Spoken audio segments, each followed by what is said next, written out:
शुक्लांबरधरं विष्णुं शशिवर्णं चतुर्भुजं प्रसन्नवदनं ध्यायेत् सर्वविघ्नोपशान्तये। सरस्वती नमस्तुभ्यं वरदे कामरूपिणि विद्यारम्भं करिष्यामि सिद्धिर्भवतु मे सदा।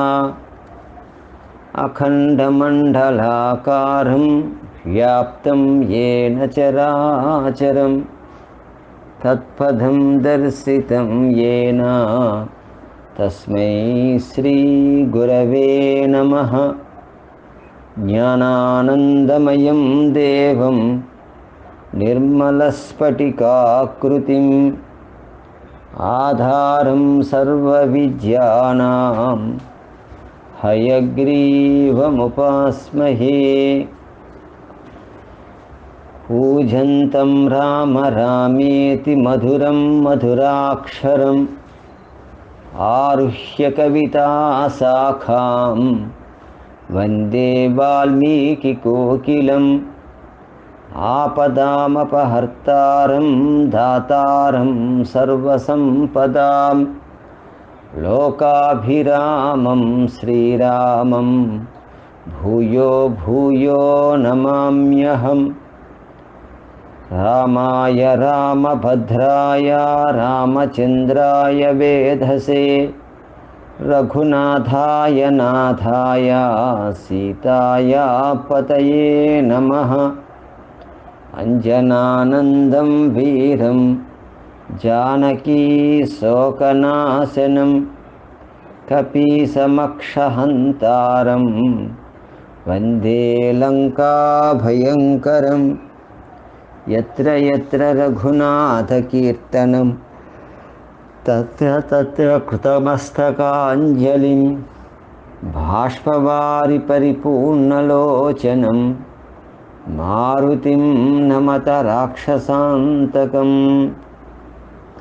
इकिरालकुलाम्भोधिविदुमानन्दरूपिणम् अनन्तार्यतनूजातं कृष्णं वन्दे जगद्गुरुं।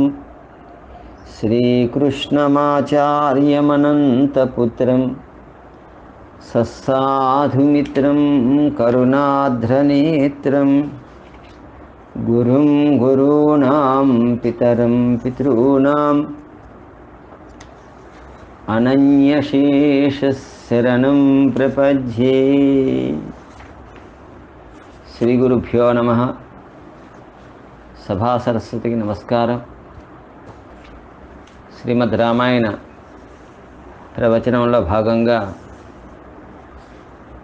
ఇప్పటివరకు మనం 13 తరగతుల్ని నిర్వహించుకొని 14వ తరగతిని ఈ రోజున చెప్పుకోబోతున్నాం.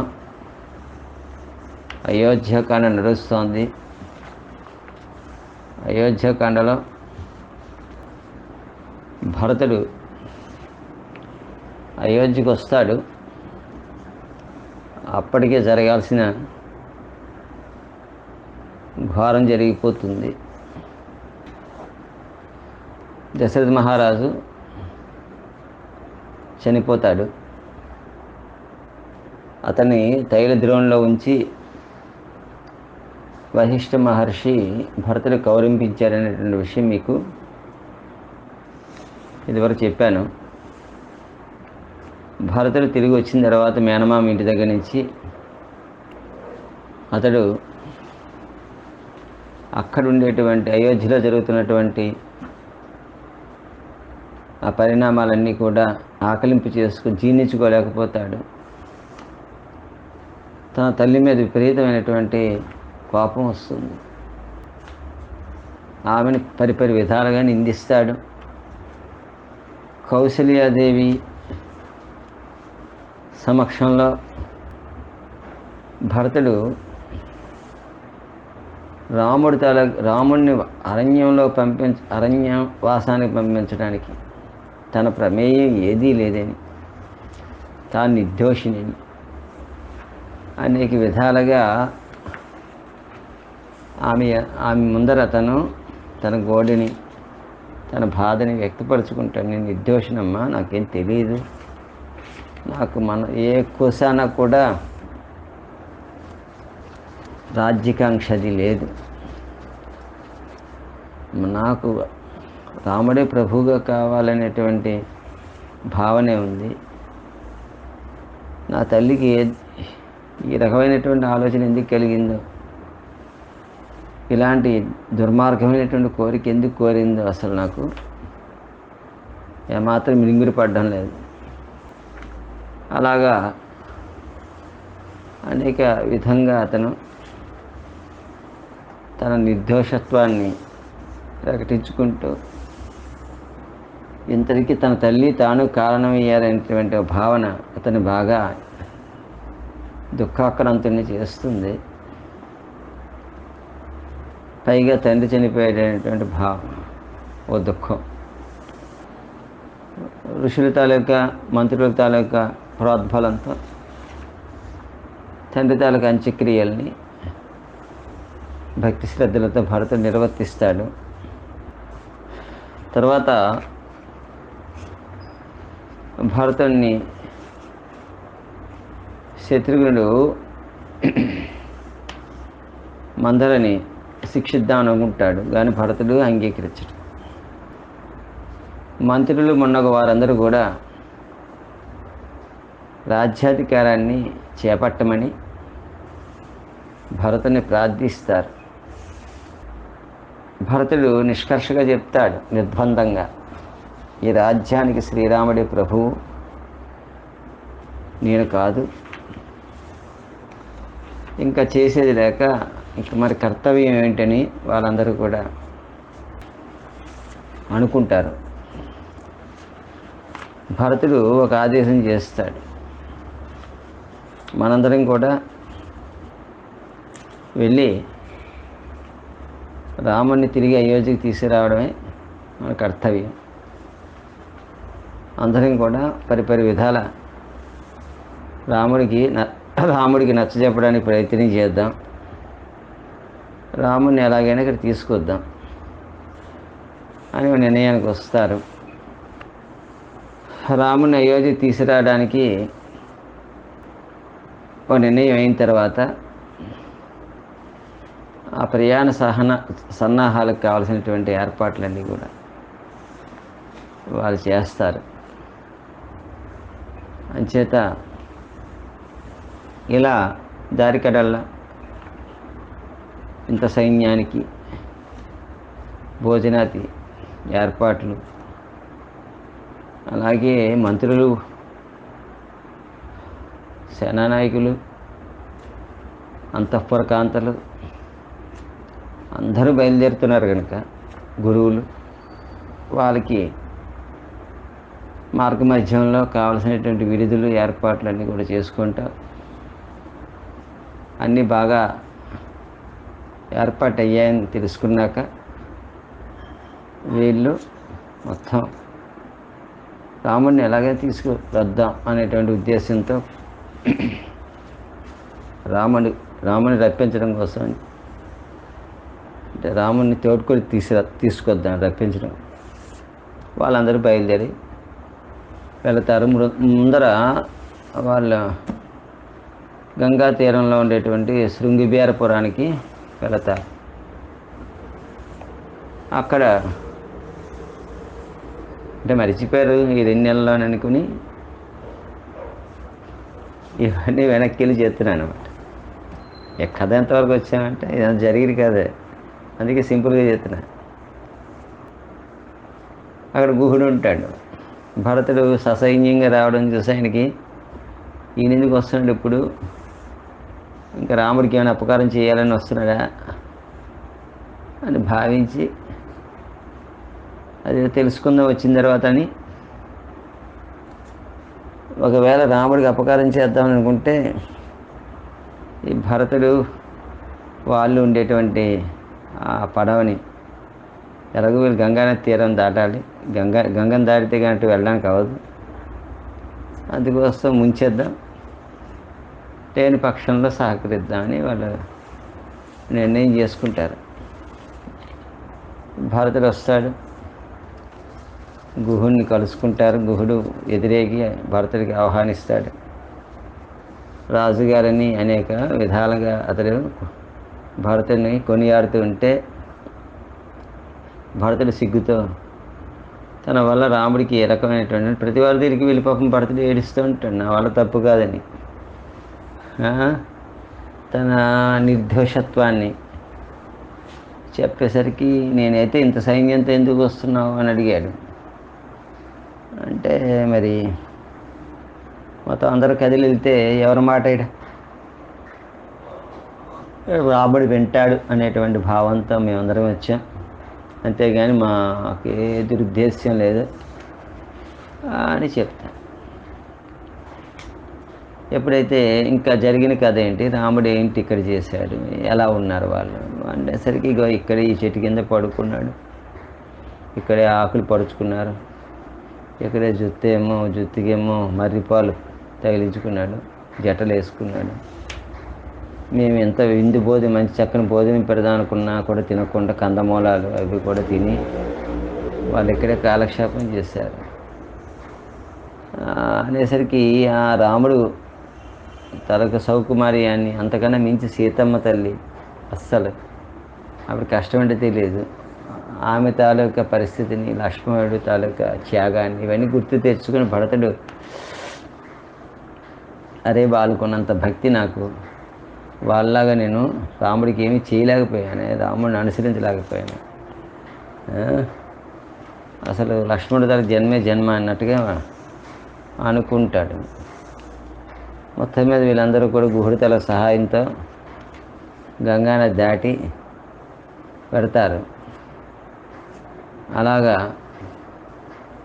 వెళ్ళి వాళ్ళు భరద్వాజ మహర్షి తాలూకా ఆశ్రమానికి వెళతారు. భరద్వాజ మహర్షి కూడా వీళ్ళకి సాధారణంగా స్వాగతం చెప్తాడు. ఆయన ఇతని తాలూకు యోగక్షేమాలన్నీ కూడా కనుక్కుంటాడు. చక్కగా యోజన పాలిస్తున్నావా అని అడుగుతాడు. మహర్షి అలా అనేసరికి ఇంకా దుఃఖంకి వచ్చేస్తాడు. ఇదేంటి ఎవరు సరిగ్గా అర్థం చేసుకోవట్లేదు అనేసరికి అప్పుడు మళ్ళీ చెప్తాడు ఇవన్నీ మొత్తం కథ అంతా. నాలో ఏ దోషం లేదు, నా తల్లి కఠినాత్మురాలు, క్రూరాత్మురాలు, ఆవిడే ఈ పరిస్థితికి దారి తీసింది, మందర మాటలు విని తీయించిందని చెప్పేసరికి నీ తల్లిని దూషించకు, ఆమె ఒక ప్రేరణ ఆవిడకి జరిగింది, కానీ నువ్వు తల్లిని దూషించడానికి లేదు అని భరద్వాజుడు కూడా చెప్తాడు. రాముని తీసుకురావడం కోసమని వీళ్ళందరూ వెళ్తున్నారు అని తెలుసుకున్నటువంటి భరద్వాజ మహర్షి వీళ్ళందరికీ కూడా తన తాలూకు అద్భుతమైన తపోశక్తితో గొప్ప విందుని వాళ్ళందరికీ కూడా చేస్తాడు. వాళ్ళందరూ చాలా ఆ విందుకి ఆశ్చర్యపోతారు. ఇవన్నీ కూడా గత ప్రవచనంలో నేను మీకు చెప్పానని నాకు జ్ఞాపకం ఉంది, అయినా కూడా మళ్ళా గుర్తు చేస్తున్నాను. వాళ్ళందరూ కూడా అలా అక్కడి నుంచి ఆ మహర్షి తాలూకా ఆశీస్సులు అందుకొని రాముడిని కలుసుకోవాలనేటువంటి కుతూహలంతో పంచవటి ప్రాంతం వైపు చిత్రకూటానికి వాళ్ళందరూ కూడా సన్నిధిలో అలా వాళ్ళు వెళ్ళటానికి ఆ మార్గ నిర్దేశం కూడా ఇవన్నీ భరద్వాజుడు వాళ్ళకి ఎలా వెళ్ళాలి, ఎక్కడ ఉంటారు రాముడు ఇవన్నీ చెప్తాడు. అలాగా వాళ్ళందరూ అటువైపుగా ప్రయాణం చేస్తారు. ఇది ఎలా ఉండగా అక్కడ రాముడు, సీత, లక్ష్మణుడు వాళ్ళు భరద్వాజుడు చెప్పిన విధంగా ఆ పంచవటి తీర అక్కడ చక్కని కుటీరాన్ని అది నిర్మించుకొని హాయిగా ఆరణ్యక సౌందర్యాన్ని అంతా కూడా దర్శిస్తూ అక్కడ వాతావరణానికి అలవాటు పడి దుఃఖాన్ని ఆనందంగా అనుభవిస్తున్నారు. అనుభవించేసరికి ఇంకా వాళ్ళకి దృష్టిలో అయ్యో నాన్నగారు ఎలా ఉన్నారు, అమ్మ ఎలా ఉంటుంది, ఆ రకమైనటువంటివే కానీ రాజ్యం పోగొట్టుకున్నాం అనేది ఏం కాదు. అలాంటి ఆశలు అవి ఏం లేవు. అలా ఉండి అక్కడ సీతతో చక్కగా ఆరణ్యకమైనటువంటి సౌందర్యాన్ని అవన్నిటిని కూడా వివరించి రాముడి ద్వారా తెలుసుకుంది. అక్కడ మునులందరూ కూడా వచ్చి రాముని కలుసుకుంటుండేవారు. రాముడు కూడా వాళ్ళ తల కష్ట సుఖాలని అన్నీ కూడా వినేవాడు. మీకేం ఇబ్బంది లేదు, నేను ఇక్కడ ఉండి మీ చలక నన్ను మీరందరూ కూడా ఉపయోగించుకోవచ్చు. మీ సేవకుడిగా ఉండి మీకు నేను మీకు తపభంగం కలగకుండా ఎవరి వల్ల ఏ ఇబ్బంది లేకుండా మీకు నేను ఉపయోగపడతానని రాముడు వాళ్ళందరికీ కూడా మాటిస్తాడు. వాళ్ళందరూ కూడా అదే కావాలి వాళ్ళకి కూడా. ఇలా ఉంటుండగా అక్కడ ఉండేటువంటి ప్రశాంతంగా ఉండేటువంటి ఆ అడవి జంతువులు భయంతో అటు ఇటు పరుగులెడుతూ కనిపిస్తాయి. ఏంటి కోలాహలం, ఏంటి అలజడి, ఎవరైనా రాజకుమారుడు ఏమైనా వేటకు వచ్చేటక్కడికి అనేసి వాళ్ళు లక్ష్మణ్ ఒకసారి వెళ్ళి ఆ చెట్టు ఎక్కి ఒకసారి పరిశీలనగా చూసి నాకు ఎక్కడ జరుగుతుంది అంటే చెప్పు అని రాముడు చెప్తాడు. చెప్పగానే లక్ష్మణుడు అక్కడ ఉండేటువంటి పెద్ద వృక్షం ఎక్కి చుట్టూరా చూస్తాడు. చూస్తుంటే దూరంగా అయోధ్య నుంచి వస్తున్నటువంటి పెద్ద సైన్యం కనిపిస్తుంది. వాళ్ళ తలకు ధ్వజం, రాజా లాంఛితమైన ధ్వజం, వాళ్ళ ఏనుగు అన్నీ కూడా కనిపిస్తాయి. భరతుడు కనిపిస్తాడు, చాలా సైనికులు కనిపిస్తారు. ఇంకేముంది, ఒక్కసారే లక్ష్మణుడికి తీవ్రమైనటువంటి కోపం వస్తుంది, ఉద్రేకం వస్తుంది. ఆ ఉద్రేకం వచ్చి, అన్నయ్య వదిని తీసుకొని వెళ్ళి నువ్వు భద్రంగా ఆ లోపల ఎక్కడైనా ఉంచు, ఆ బాణాలు తూనీరాలన్నీ కూడా సిద్ధం చేయి, ఇప్పుడు పెద్ద యుద్ధం జరగబోతుంది, ఇక్కడ కూడా మనం సుఖంగా ఉండడానికి ఇష్టపడక శత్రుశేషం లేకుండా చేద్దామని భరతుడు ససైన్యంగా మన వైపు వస్తున్నాడు అంటే, ఎప్పుడైతే భరతుడు వస్తున్నాడు అనేటువంటి విషయం రాముడు విన్నాడో చాలా ఆనందపడిపోతాడు. భరతుడు వస్తున్నాడు, ఓహో బహుశా పట్టాభిషేకం అయిన తర్వాత భరతుడికి ఒకసారి మనం చూడాలనేటువంటి అనిపించి ఉంటుంది, అందుకు వస్తున్నాడేమో. కానీ భరతుడికి ఏ రకమైనటువంటి నా మీద దురుద్దేశం ఉండదు. నువ్వు తప్పుగా భరతుడి విషయంలో తలుస్తున్నావు. భరతుడు నువ్వెంత నన్ను ప్రేమిస్తున్నావో భరతుడు కూడా నన్ను అంతే ప్రేమిస్తున్నాడు. నిన్ను నేను ఎంత ప్రేమిస్తున్నానో భరతుడిని కూడా నేను అంతగానే ప్రేమిస్తున్నాను. భరతుడు ఏమడిగినా నేను ఇవ్వటానికి సిద్ధంగా ఉన్నాను. ఇంకా నాకు అందుకోసం నువ్వు తప్పుగా అలాగా భరతుడిని అనుకోవడం నాకైతే మాత్రం ఏ రకంగా నచ్చలేదని రాముడు స్పష్టంగా చెప్తాడు. చెప్పేసరికి పాపం ఒక్కసారి సిగ్గుపడతాడు లక్ష్మణుడు. అరే మా అన్నగారిని ఎంత తక్కువ అంచనా వేశానని అనుకుంటాడు. ఈలోగా భరతుడు వస్తాడు. ఇది భరతుడు వచ్చేసరికి వస్తూ ఇంకా రాముడు నిశ్చలంగా ఆయన అక్కడ ఉండేటువంటి కుటీరంలో అలా కూర్చుని ఉంటాడు. సీత ఉంటుంది, లక్ష్మణుడు ఉంటారు. వచ్చేసరికి ఆశ్రమ సమీపంలో దూరంగా భరతుడు తన సైన్యాన్ని అక్కడ పెట్టేసి అన్నగారిని దర్శించడం కోసం శత్రుఘ్నుడితో కూడి వస్తాడు. వాళ్ళందరినీ అప్పుడు తల్లుల్ని కూడా తీసుకొని రావాలని వశిష్ఠ మహర్షికి వాళ్ళందరికీ కూడా నమస్కరించి వెన్నవిస్తాడు. వాళ్ళందరూ కూడా వస్తారు.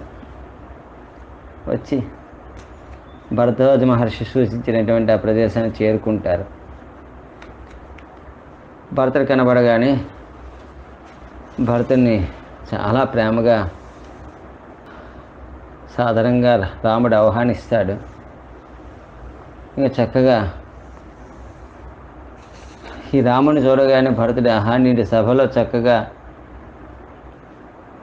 అందరి చేత మన్ననలు అందుకుంటూ పరిపాలన చేయాల్సినటువంటి అన్నగారు ఇక్కడ ముని వేషధారి ఇట్లా ఉండడం చూసి చలించిపోతాడు, తట్టుకోలేడు. రాముడు కుశల ప్రశ్నలు భరతుడిని అడుగుతాడు. అడిగి భరతుడికి ఎక్కువ అవకాశం ఇవ్వకుండా భరతుని రాజుగానే రాముడు భావించి ఇంకా రాజధర్మాలన్నీ కూడా చెప్పడం ప్రారంభిస్తాడు. ఏమన్నా ఆయన చక్కగా దశరథ మహారాజు అందరూ అశ్వమేధ యాగ రాజసూయ యాగాలు చేసినటువంటి మహనీయుడు, ఆయన క్షేమంగా ఉన్నాడా? నువ్వు మంత్రులందరినీ కూడా చక్కగా చూసుకుంటున్నావా? ఎప్పుడు కూడా చక్కగా కాలానుగుణంగా హోమాలు యజ్ఞాలు అవి కూడా చేస్తున్నావా లేదా? అలాగే మన ఆచార్యుల వారిని బాగా మన ధనుర్విద్యని నేర్పించినటువంటి వాడు సుధన్వుడు, ఆయన్ను చక్కగా ఆదరిస్తున్నావా? అలాగే ప్రజల విషయంలో రాజు ఏం చేయాలి, అలాగే సామధాన భేద దండోపాయాలు అంటే ఏంటి, ఇవన్నీ కూడా చెప్తాడు. ఇవన్నీ చెప్తూ ఉంటే రాజులు ఎట్లా ఏం చేయాలి, శత్రువులు ఎట్లా ఏం చేయాలి, మిత్రులు ఎట్లా ఎలా ఉండాలి, పరిపాలన ఎలా ఉండాలి, కర్షకులు ఎలా ఉండాలి, వివిధ వృత్తుల వాళ్ళు ఎలా ఉండాలి, ఇవన్నీ రాముడు పెద్ద ఉపన్యాసం చెప్పేస్తాడు. చెప్పేస్తుంటే అసలు నన్ను మాట్లాడినవాడేంటి, నా బాధ నేను చెప్పుకోవడానికి వస్తే ఈయనకి లోపల చాలా దుఃఖం కలిగిస్తుంది అని చెప్పిన తర్వాత ఇదంతా బాగానే ఉంటుంది. మరి ఇలా అసందర్భంగా అనిపిస్తుంది కానీ వినేవాళ్ళకి చూసేవాళ్ళకి. కానీ మరి రాముడు ఉద్దేశం, రాముడు ఎంత సమర్థుడు. ఇదే సమయం తన దగ్గరికి వచ్చినటువంటి వాడికి ఒక ముని పెద్దవాడిగా, మునిగాను శ్రేష్ఠుడిగాను పెద్దవాడిగాను ఎవరితో ఏం మాట్లాడాలి అది మాట్లాడాలి. రాజుగారు వచ్చే రాజుగారితో తను ఏం మాట్లాడతాడు, అరే మీ అమ్మ ఇలా చేసిందిరా అలా చేసిందిరా నేను అందుకే ఇలాగ వచ్చేసాను రా, అవన్నీ కంప్లైంట్ ఇచ్చినట్టుగా ఉండకూడదు. వాడు దుఃఖంతో ఉంటాడు, వాడికి డైవర్ట్ చేయాలి మైండ్ని అని రాముడు మాట్లాడుతున్నాడు. అందుకోసం ఏమన్నది, ఇలా మీ కుటుంబం వల్ల మేము ఇలా వీధి పడిపోయాము, ఇలా ఏమనలే.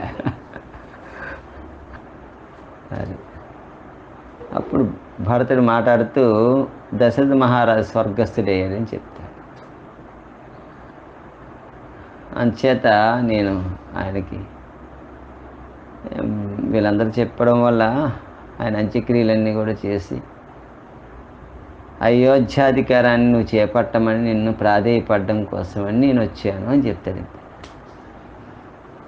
నాకు మరి నువ్వు ఇప్పుడు చెప్పిన విషయాలన్నీ కూడా అవి నాకు పట్టవు, నేను చెప్పింది ఇందుకోసం, నేను వచ్చింది ఇందుకోసం అంట.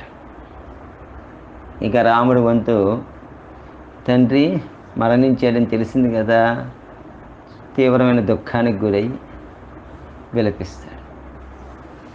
మీకు అందరికీ ఒక డౌట్ రావాలి, రాముడు దేవుడు కదండి, రాముడు ఎప్పుడు కూడా ఆయన దైవ తత్వంతో జీవించలేదు. రామావతారం ఎప్పుడు కూడా మనిషిగానే జీవించాడు. దైవ భావన అనేది, నేను దైవాన్ని అంటే నేను నారాయణుడిని అనేటువంటి భావన ఆయనకి అసలు ఇసుమంతైనా లేదు. అలా ఉన్నట్లయితే మరి రావణ సంహారం జరగదు. అందుకోసం ఆయన మాయని జయించాడు. అంటే ఇవన్నీ కూడా అంటే తనకు ఎంతవరకు అంటే అలాగా తనకు తెలిసి ఎవడో తాను గుర్తుంచుకోకుండా ఉండగలగడం అనేది రాముడికే సాధ్యం. మనకేం తెలియపోయినా తెలిసినట్టుగా ఎన్నో గుర్తుంటాయి మన విషయంలో. రాముడు అన్నీ ఉండి ఏమీ లేకుండా ఉండేటట్టుగా ఉండగలిగేవాడు రాముడు. అంటే ఏంటి, అసలు ఆయన జ్ఞాపకమే లేదు. వీళ్ళందరూ అదంటే ఇది నువ్వు మహానుభావుడు అంటే ఏమో మీరందరూ అభిమానంతో మాట్లాడుతున్నారు, కానీ నాకు తెలిసిందల్లా నేను దశరథ కుమారుణ్ణి అంటుంటాను రాముడు. మీ అందరి ఆశీస్సులు నాకు కావాలి తప్పితే నేను ప్రత్యేకించి మీ అందరికీ నేను మీకన్నా ఏ రకంగానూ ఏ విషయంలోనూ కూడా నేను మీకన్నా మించిన వాడిని గొప్పవాడిని కాదు అనేటువంటి భావనే ఋషుల యందు, మహాత్ముల యందు, పెద్దల యందు రాముడు వ్యక్తపరుస్తూ ఉంటాడు. ఇంకేముంది, ఇంక తండ్రి చనిపోయాడనే విషయం వస్తే మామూలుగా ఉండేటువంటి ఒక కుమారుడు, అందులో పెద్ద కుమారుడు, పైగా అతనికి అత్యంత ప్రీతి పాత్రుడైన తండ్రి అంటే చాలా ఇష్టం. ఎవరికి ఇష్టం ఉండదు, కానీ రాముడికి ఇంకా ఇష్టం. అందుకోసం దుఃఖిస్తాడు. తర్వాత మరి తన కర్తవ్యం ఏంటి, తండ్రికి పిండోదకాలు అవి ఇవ్వాలి. అందుకోసం ఈ రకంగా ఈ ఏర్పాట్లో ఉంటుండగా మొత్తం జనం అంతా వచ్చేస్తారు రాముని చూడడం కోసం. వాళ్ళందరూ కూడా ఆహా రాముడు ఇలా ఉన్నాడా అని. వీళ్ళందరూ కూడా మందాకిని తీరంకి వాళ్ళు వస్తే వాళ్ళంగా బయలుదేరి వచ్చి ఇంకొంత దూరంలో ఉన్నారు. వాళ్ళు వచ్చేసరికి రాముడు తండ్రికి ఈ ధర్మ శ్రాద్ధానికి సంబంధించినటువంటి విధి విధానాలన్నీ కూడా చేసి ఆ గారపిండి వాళ్ళు ఏం తింటారో అదే పెడతాడు. మరి ఇంకా ఆయన ఏం తింటున్నాడు ఇప్పుడు తెలుస్తుంది. ఇప్పుడు వాళ్ళే మంచి రైస్ అది పెట్టుకుని చక్కగా తినడం లేదు. వాళ్ళు ఎక్కడ దుంపలు వాటి నుంచి ఎండబెట్టుకున్నావు కొన్ని, ఆడించి మామూలుగా పిండి చేసుకున్నావు కొన్ని, ఏవి చేసుకుంటూ వాళ్ళు అన్ని కాలాల్లో అన్నీ దొరకవు. పళ్ళు కాయలు దొరికినా కొన్ని చోట్ల కొన్ని టైంలో ఎవరికైనా వస్తే ఏదైనా పెట్టాలి కదా వండడానికి ఏం దొరుకుతాయి ఇక్కడ. అందుకోసం ఉన్నంతలో ఏదైతే వాళ్ళు తింటున్నారో అది చూసేసరికి గారపిండి అప్పుడు చెప్తాడు రాముడు అట్లా పెడితే, నాన్న నీకు నా దగ్గర ఏది ఉందో అదే నీకు పిండంగా పెడుతున్నాను, మరి ఏమో అనుకోపోకు అని వాళ్ళ నాన్నకి పిండం అది పెడుతూ ఉంటాడు. అట్లాగా పెట్టేసరికి ఆ కౌసల్య, సుమిత్ర, కైకేయి ఆ మందాకిని తీరంలో వస్తూ అప్పటికి పిండాలు అవి పెట్టేవన్నీ చూసి అక్కడున్న అవన్నీ చూశారు. పరిశీలన చూసేసరికి రాముడు వాడు పెట్టుంటాడు. వాళ్ళు చాలా దుఃఖం పొందుతారు. అయ్యో ఇక్కడికి వస్తుందా, ఇక్కడ స్నానం చేస్తున్నారా, ఇక్కడ వాళ్ళు స్నానం చేసే చోటు వాళ్ళు ఉంటాయి కదా ఘాట్స్, అంటే వీళ్ళు కనిపించుకున్న ఘాట్స్ ఇది. అలాగా ఈ మొత్తం మీద ఇంత ఘట్టంగా జరిగాక ఇంకా అయోధ్యను పాలించడానికి నీవే అర్హుడువు అది ప్రస్తావన తీసుకొస్తారు అందరూ. ఈ పెద్దవాళ్ళు ఉంటారు కదా, వాళ్ళందరూ ఏం చెప్తారు, నాయన జననం బాధపడకు రామా, ఈ జనన మరణాలు అనేవి అనివార్యాలు, వీటి కోసం దుఃఖించడం వల్ల ఏంటి ప్రయోజనం, మీ నాన్న చాలా కాలం ఉన్నాడు, మంచిగా పరిపాలన చేశాడు, మీలాంటి చక్కని యోగ్యులైనటువంటి పుత్రులను కన్నాడు, ఇంకా ఆయన ఆజ్ఞ నువ్వు పాటించాలి, మాకు శిరోధార్యం. ఆయన ఏం చెప్పాడు, నిన్ను అందరి మధ్యలోని రాజు చేస్తానన్నాడు. ఇప్పుడు భరతుడు కూడా నువ్వే రాజుగా ఉంటే బాగుందని కోరుకుంటున్నాడు. ఇంకా నిరాటంకంగా నువ్వు వచ్చి రాజ్యాన్ని పరిపాలించడమేను అని చెప్తున్నాడు. అందరూ అట్లాగా చెప్పడం మొదలెట్టారు. ఇలా అయ్యేసరికి అనేక విధాలుగా భరతుడు చెప్తాడు తన మనసులో ఏ రకంగా అలాంటి కోరిక లేదని, నాన్నగారు ఈ దుస్థితి, నాన్నగారికి ఈ పరిస్థితి అయ్యిందని, నేను అయోధ్యకు వచ్చినాక తనకు తెలియదని,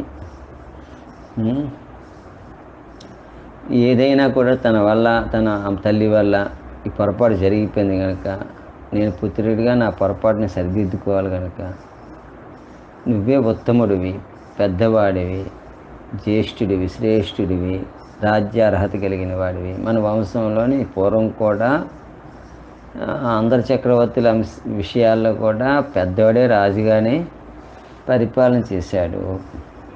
నీకెందుకు ఈ వనవాసం? మా అమ్మ వల్లే కదా, మా అమ్మ ఇప్పుడు తిరిగి తన మాటను వెనక్కి తీసుకుంటుంది, మరి ఇంక నీకేం అడ్డంకి? అందుకోసం దయచేసి మా ప్రార్థనని మన్నించి నువ్వు అయోధ్యకు వచ్చి మమ్మల్ని అందరినీ పరిపాలన చెయ్యు అని భరతుడు పరిపరి విధాల ప్రాధేయపడుతూ రాముణ్ణి ప్రార్థిస్తాడు. అప్పుడు రాముడు ఏమంటాడంటే, నిజమేనయ్యా, కానీ మన తండ్రి నిన్ను సత్యసంధుడిగా చేయటం మన కర్తవ్యం. ఆయన మన అమ్మకి మాట ఇచ్చాడు, ఆ వరాలు ఇచ్చాడు. ఆ వరాలు నెరవేరాలనే ఉద్దేశంతో ఏవైతే వరాలు ఇచ్చాడో అది పాటింపబడుతుంది ప్రస్తుతం. ఆ వరాలు మరి మార్చాలంటే మళ్ళీ ఎవరి చేతిలో ఉండాలి? ఆయన వచ్చి మార్చాలి. ఆయన ఒక మాట ఇచ్చాడంటే వెనక్కి తగ్గేవాడు కాదు, చనిపోయాడు. ఇప్పుడు ఏం మాట్లాడతాం మనం మధ్యలో? అదేదో పూర్తి అవ్వాలి కదా, అప్పుడు కదా నాన్న మాట నిలబడినట్టు అవుద్ది. నాన్న ఎవరికో భూమి ఇచ్చాడండి, మనం వచ్చి లాగేసుకుంటాం, ఆయన మాట చెల్లినట్టు అవుద్దా? అవదు కదా. ఇది కూడా అంతే. అందుకోసం నేను వనవాసం చేస్తానంటాడు. ఇంకా ఈలోగా జాబాల్ అనే ఒక మంత్రి, ఆయన కొంచెం నాస్తికవాదాన్ని వినిపిస్తాడు. ఆయన ఏమంటాడంటే, బాగానే ఉన్నాయ్యా, నువ్వు తెలివైన వాడివి, చదువుకున్న వాడివి, ఇంకా ఇవన్నీ సెంటిమెంట్స్ అన్నీ నమ్ముతాయేంటి? ఎవరైనా ఇప్పుడున్నటువంటి ప్రపంచం ఏదైతే ఉందో అది సమర్థుడైనటువంటి వాడు వాడే స్వర్గాన్ని ఇప్పించుకుంటాడు. అందుకోసం హాయిగా భోగాలు అవి అనుభవించగా ఇంకా ఈ హలోకం పరలోకం ఈ గొడవ అంతా నీకెందుకు? ఎవరు దమ్ముంటే వాడే రాజు అవుతాడు. ఇవన్నీ మిగతావన్నీ కూడా భ్రమలు మాత్రమే.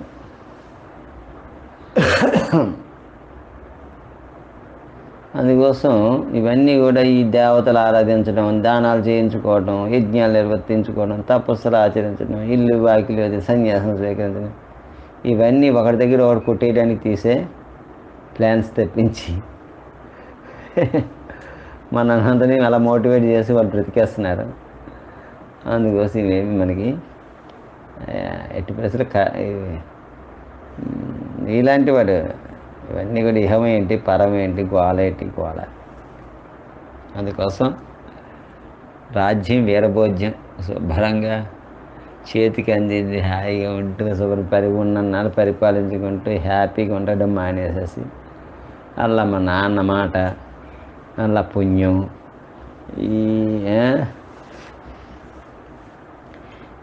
ఇవన్నీ కూడా ఇంకా సరైనవి కావు అని అన్నాడండి. ఇప్పుడు మనకి బహుశా జాబాలు పుట్టాలంటే ఇప్పుడు 21st సెంచరీలో మనం ఇప్పుడు కలియుగం, అది ఎప్పుడో ఆ యుగంలో ఉండవలసినట్టు కాదు ఆయన. ఈ యుగంలో ఉన్నటువంటి ఆలోచన సరిపడా ఆయన మాట్లాడేశాడు. అప్పుడు చెప్పాడు, చాలా నన్ను సంతోషపెడతామని నువ్వు చాలా మాట్లాడావు, నీకు తెలిసినట్టుగా నువ్వేవో చెప్పావు నాకు, కనుక నేను నువ్వు చెప్పిన మాటలన్నీ కూడా నిజం అనిపించేట్టుగా ఉంటాయి, కానీ అవి నన్ను ధర్మం నుంచి తప్పించి పెడత్రావని పట్టించి భ్రష్టు పట్టించేస్తాయి. ఈ ప్రపంచం నడుస్తోందంటే ధర్మం వల్ల నడుస్తోంది. ఇది సత్యం పాటించడం అనేది రాజధర్మం. ఇక్కడ రాజు సత్ప్రవర్తన ఉంటేనే దాన్ని అనుసరించే వాళ్ళు కూడా అనుసరిస్తారు.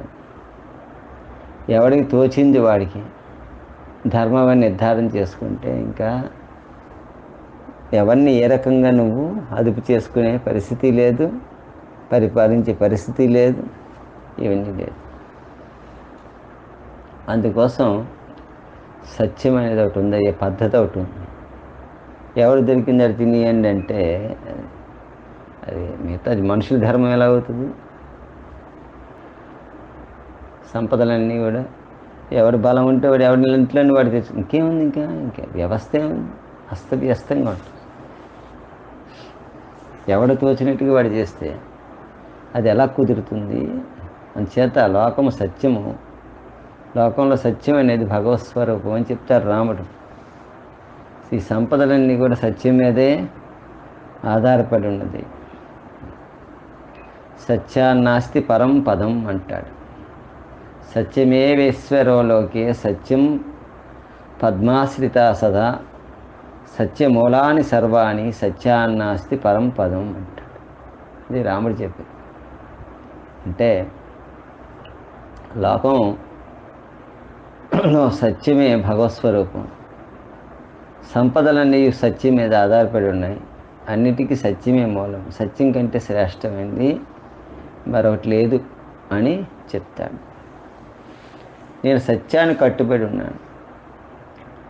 తండ్రి మాటను సత్యం చేస్తానని నేను నిర్ణయం చేసుకున్నాను.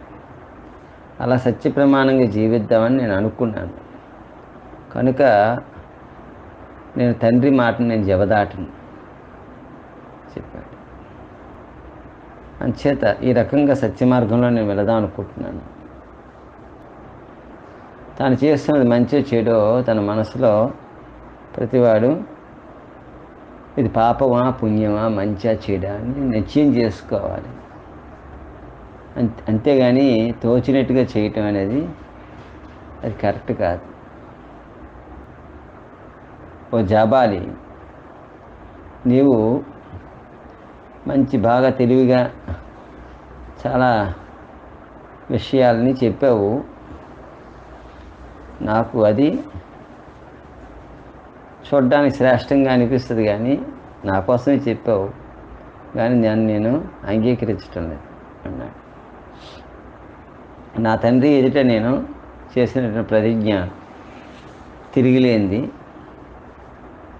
అక్కడ అది విని అక్కడే ఉన్నటువంటి కైకేయి వీళ్ళందరూ కూడా చాలా సంతోషించారు. అంచేత నేను అంతఃశుచిని బాహ్య శుచిని కూడా రెండింటిని పాటిస్తాను. అదే మనసులో ఒకలాగా బయట ఒకలాగా అది నా చేత కాదు. అంచేత ఈ రకంగా నేను జీవించాలని అనుకుంటున్నాను అని చెప్పాడు.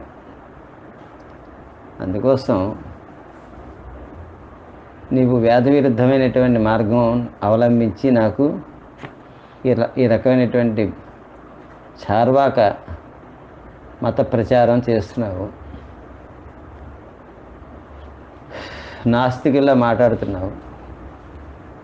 నీకన్నా ప్రాచీనమైనటువంటి బ్రాహ్మణోత్వం పండితులు ఉన్నారు, వాళ్ళందరూ కూడా తెలివి తక్కువ వాళ్ళు, నువ్వు మహా తెలివైన వాడు అనుకుంటున్నావు. వైదిక ధర్మం బాగా తెలుసుకోవాలి. వేదాన్నే పూర్వీకులందరూ కూడా ప్రామాణికంగా స్వీకరించారు. అహింస సత్యం హుతం అంటే యజ్ఞయాగాది కృతం తపోదాన పరోపకారాది అవన్నీ కూడా కృతాలు. ఈ కార్యక్రమాలన్నీ కూడా నిర్వర్తించారు. వాళ్ళందరికన్నా మనం తెలివైన వాళ్ళం. అందుకోసం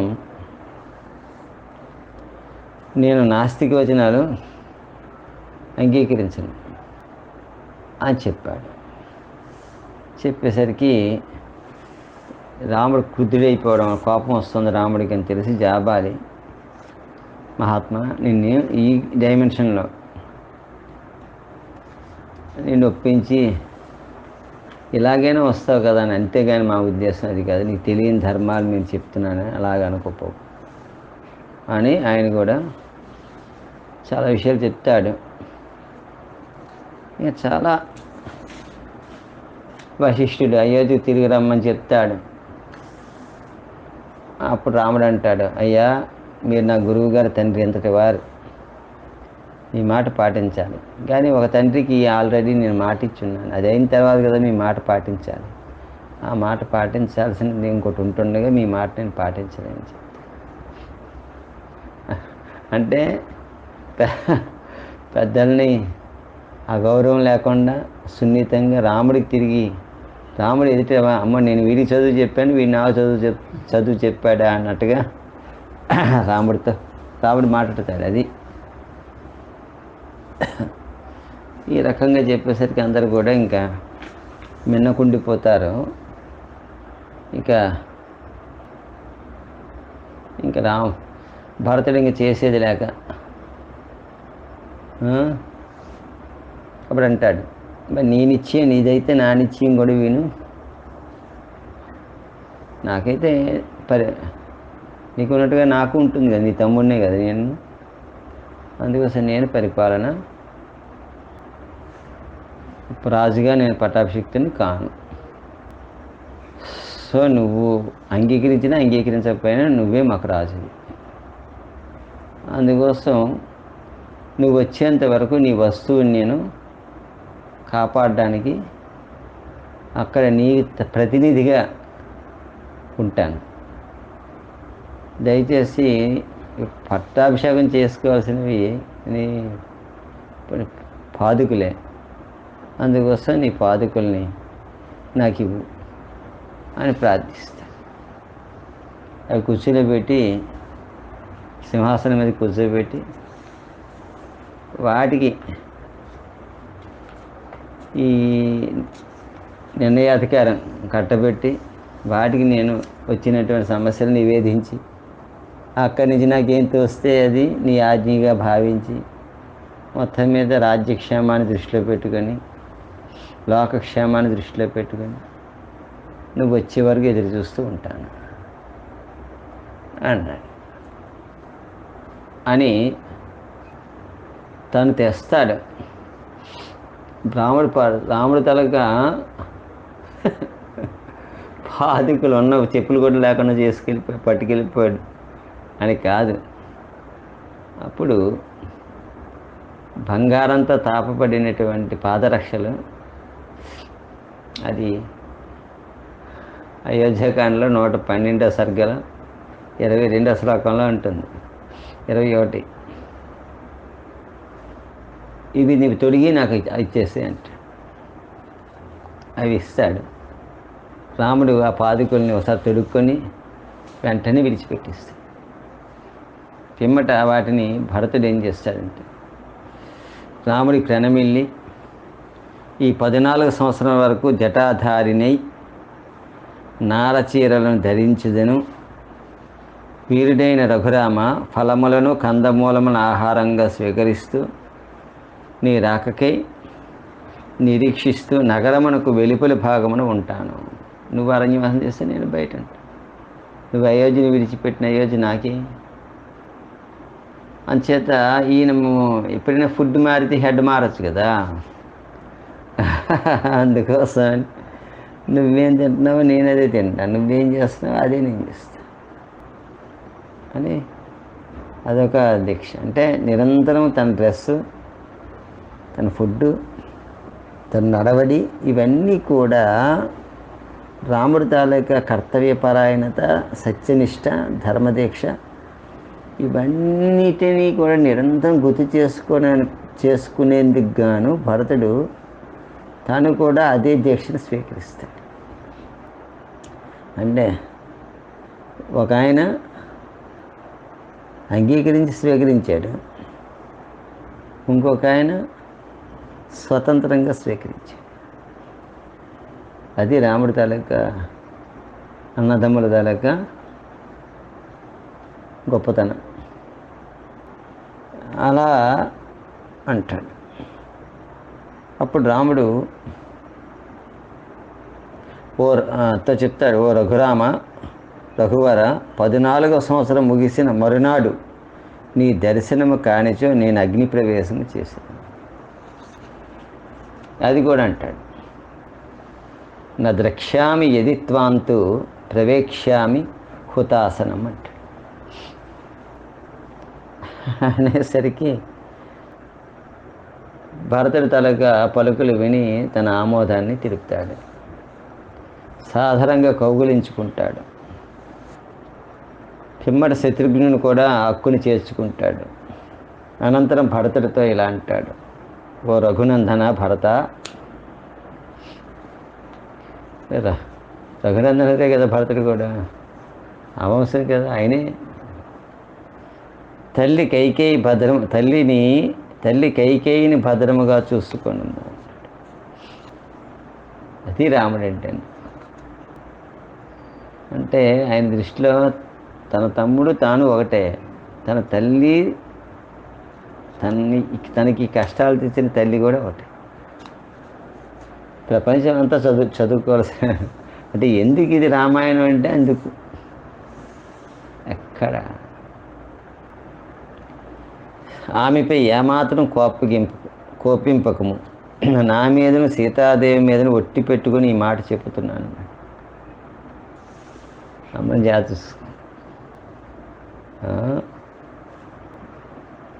ఎప్పుడైతే ఇంకా మా కౌసల్యని వాడి గురించి ఏం చెప్పక్కర్లేదు వేరేగా. ఎలాగో చూసుకుంటాడు భరతుడు. భరతుడి తల భక్తి ఏంటి అర్థమైంది. ఇలా పలుకుతూ ఉంటే వాళ్ళ కళ్ళన్న అశ్రువులన్నీ నిండిపోయి కళ్ళల్లో, అంటే బాగా కంటి నిండా నీళ్ళు నిండిపోయాయి. పిదప ఆ ప్రభు భరత శత్రుఘ్నులకు తదితరులకు వీడ్కోలు పలికాడు. ధర్మజ్ఞుడు, ప్రతిభాశాలి అయిన భరతుడు చక్కగా అలంకరమైన ఆ పాదుకలను భక్తితో పూజించాడు. వాటికిని రామచంద్రునికి ప్రదక్షిణపూర్వకంగా ప్రణమిల్లాడు.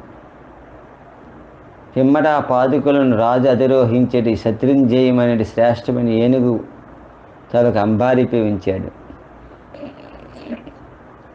హిమవత్ పర్వతం వలె స్వధర్మమునందు నిశ్చలముగా నిలిచి ఉండినట్టి రాముడు క్రమంగా అతట చేరి ఉన్న జనులకు, గురువులకు, మంత్రులకు, పౌరులకు, జానపదులకు అట్లే తన సోదరులైన భరత శత్రుఘ్నులకు తగిన విధముగా అభినందించి వీడ్కోలు పలికాడు. అంతట కౌశల్య మొదలగు తల్లుల దుఃఖభారముచే కంఠము మోగబోయాను. మనం చేసేది ఇక్కడే మన చెల్లదు. అందుకు వారు శ్రీరాముడితో ఏమీ మాట్లాడలేకపోయేది. రాముడు తల్లులందరికీ నమస్కరించి ఏడ్చుచూ తన పన్నసాలలోకి ప్రవేశించాడు. అలా అక్కడి నుంచి బయలుదేరిన వాడు మళ్ళీ సపరివారంగా మళ్ళీ భరద్వాజుడి ఆశ్రమానికి వెళ్తాడు. ఆయన ఆశీస్సులు తీసుకొని తిన్నగా అతడు అయోధ్యకి వెళతాడు. భరతుడు అయోధ్య నగరం ప్రవేశించి దాని దుస్థితిని చూసి కన్నీరు కారుస్తాడు. చాలా ఘోరంగా ఉంటుంది. రాజు లేనప్పుడు ఎట్లా ఉంటుంది. అప్పుడు అక్కడి నుంచి అతడు భరతుడు తల్లిదండ్రులకి నమస్కరించి నందిగ్రామం చేరుతాడు. అక్కడ పాదుగా పట్టాభిషేకం చేస్తాడు. అక్కడి నుంచి ఒక పెద్ద కుటీరం లాంటిది అది. అందులో పాదుకలు ఉంటాయి, రాజుగారు ఉంటారు, అంటే భరతుడు రాజప్రతినిధిగా అక్కడి నుంచి పరిపాలన చేస్తాడు. సమస్తమైనటువంటి కార్యాలు కూడా ఆ పాదుకులకి నివేదన చేస్తూ అతడి పరిపాలన చేస్తాడు. ఇది పాదుకా పట్టాభిషేక ఘట్టం. ఇది చాలా పుణ్యప్రదమైనటువంటి ఘట్టాన్ని మనం ఈరోజు అనుసంధానం చేసుకున్నాం. ఒకటి చదువుకుంటుంటే చాలా రోజులు పడుతుంది. క్లుప్తంగా జరిగినటువంటి విషయాన్ని చెప్పడం జరిగింది. ఇక్కడ మనం జ్ఞాపకం పెట్టుకోవాల్సింది భరతుడి తాలూకు అకుంఠితమైనటువంటి భక్తి. అంటే భరతుడు ఇక్కడ మన జ్ఞాపకం, మనం కూడా అందరం అంతే. రాముడే ప్రభువు, అంతర్యామి, ఆత్మారాముడు మన ప్రభువు. అతడి ప్రతినిధులుగా మనం జీవించాలి తప్పితే, అంటే బయట చేస్తున్నవన్నీ అతని రాజ్యం. ఇదంతా మన శరీరం ఆయనకి చెందింది, మన సంపదలు ఆయనకి చెందినవే. వాటికి మనం కేవలం ఒక సంరక్షకులుగా ఉంటూ ఆయన కార్యం నిర్వర్తించడం అనేది ప్రధానంగా చేసుకొని జీవించడం అనేది, అలాంటి ఒక మార్గాన్ని సద్గురువుగా మనకి భరతుడు ఈ ఘట్టంలో అయోధ్యకాండలో మనకు బోధన చేశారు. అంటే రాముడు ఎక్కడున్నా కనిపించడు. రాముడు ఎవరికి అయోధ్యలో, ఆయన ఎక్కడ అడవిలో ఉంటాడు. అలాగే ఆత్మారాముడు ఎవరికి బయటికి ఎవరికి కనిపించడు, ఆయన ఎక్కడో భరతుడు ఉంటాడు. భరతుడు రాజుగా చలామణి అవ్వచ్చు కదా, కానీ భరతుడికి నా ప్రభు రాముడు, ఆయన చెప్పినట్టుగా నేను నడుచుకుని మీకు సేవ చేస్తాను. అంటే ప్రపంచానికి ప్రభువుకి మధ్యలో తాను కేవలం దాసుడిగా ఉండి, నిమిత్త మాత్రుడిగా ఉండి లోకానికి సేవ చేయటం అనేటువంటి ఒకానొక పవిత్రమైనటువంటి సాధనా మార్గాన్ని భరతుడు మనకి అయోధ్యకాండలో ఉపదేశించాడు. ఈ రకంగా ఈ రోజున మనం చక్కనటువంటి శ్రీరామ పాదుకా పట్టాభిషేకాన్ని మనం భావిద్దాం. మామూలుగా అయితే అనేక నదుల నుంచి అవన్నీ తెచ్చారు, ఇవి తెచ్చారు, అవి చేశారు, అనుభవం చేశారు, ఇవన్నీ మామూలు చెప్పుకుంటూ అవన్నీ వాడికి అంతు పంతు ఉండదు. కానీ విషయం మనవంతు ఏంటంటే మనం ఈ రకమైనటువంటి ఉపదేశాన్ని మనం అందుకొని తర్వాత ప్రవచనంలోకి తర్వాత వారం చెప్పుకుందాం, అడుగు పెడదాం.